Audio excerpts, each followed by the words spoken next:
Hello बच्चों, exam easy IT JE channel पर आपका स्वागत है। हम लोग आज स्टार्ट करने जा रहे हैं एक बेसिक सा कॉन्सेप्ट। ये ग्राफ वाले कॉन्सेप्ट हैं। अगर आप लोगों को ग्राफ अच्छे से करना आ गया तो आप जेई की प्रॉब्लम को आराम से सॉल्व करने लगोगे। हम लोग बेसिक से स्टार्ट करेंगे, धीमे धीमे आगे बढ़ेंगे, ठीक है, बिल्कुल धीमे धीमे। आज हमने एक छोटा सा कॉन्सेप्ट लिया है, साइन एक्स ग्रेटर देन -1/2। इसको ग्राफ से सॉल्व करके इसका हमको बनाना है क्या, सोल्यूशन। तो देखिए, ग्राफ से अगर सॉल्व करेंगे तो पहला काम है कि हम लोगों को इसका फिगर बनाना आना चाहिए, ठीक है। तो इसका फिगर बनाने का जो तरीका है वो आपको भी पता होगा कि इसमें साइन एक्स का ग्राफ सभी को बनाना आता होगा। ऐसा तो है नहीं कि साइन एक्स का ग्राफ बनाना ना आता हो, सभी को साइन एक्स का ग्राफ बनाना आता होगा, ठीक। चलिए देखिए, साइन एक्स, इसमें दो ग्राफ बनेंगे, एक बनेगा y equal to sine X का और एक बनेगा y इक्वल टू -1/2 का, ठीक है। तो चलिए जरा साइन एक्स के ग्राफ को ड्रॉ करते हैं हम लोग। ये साइन एक्स का ग्राफ है, ठीक है, सभी लोग जानते हैं साइन एक्स का ग्राफ।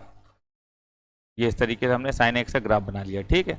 अब देखो, हमें पता है साइन एक्स की जो मैक्सिमम वैल्यू होती है वो +1 होती है और साइन एक्स की जो मिनिमम वैल्यू होती है वो होती है -1।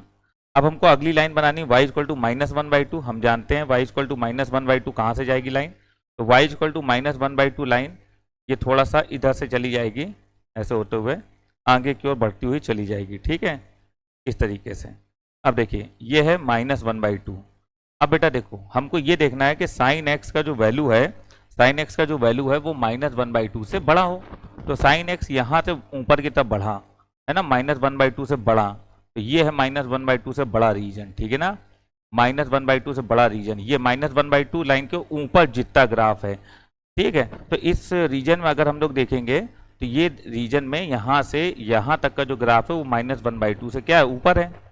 अब हम लोगों को पता है साइन π/6 का वैल्यू 1/2 होता है, तो -π/6 का वैल्यू निकालेंगे तो -1/2 आएगा। तो इस साइड जो शुरुआत होगी वो x का वैल्यू क्या रखा जाए, -π/6। तो साइन -π/6 का वैल्यू -1/2 होता है, ठीक है ना। और फिर ये होगा नंबर पाई, क्योंकि हमको पता है 0 होता है, ये पाई होता है, ये 2π होता है, ये 3π होता है, इतना तो सबको पता होगा। तो अब पाई में π/6 जोड़ देंगे तो ये अगला वाला नंबर मिल जाएगा 7π/6, ठीक है। इस वाले पर भी -1/2 ही आंसर आएगा। तो जो हमारा आंसर है वो -π/6 से 7π/6 के बीच में x का वैल्यू होना चाहिए। तो x का वैल्यू चाहे -π/6 रखो और इससे बड़ा वैल्यू कोई भी रखते रहो 7π/6 तक, ठीक है। आंसर -1/2 से हमेशा बड़ा रहेगा।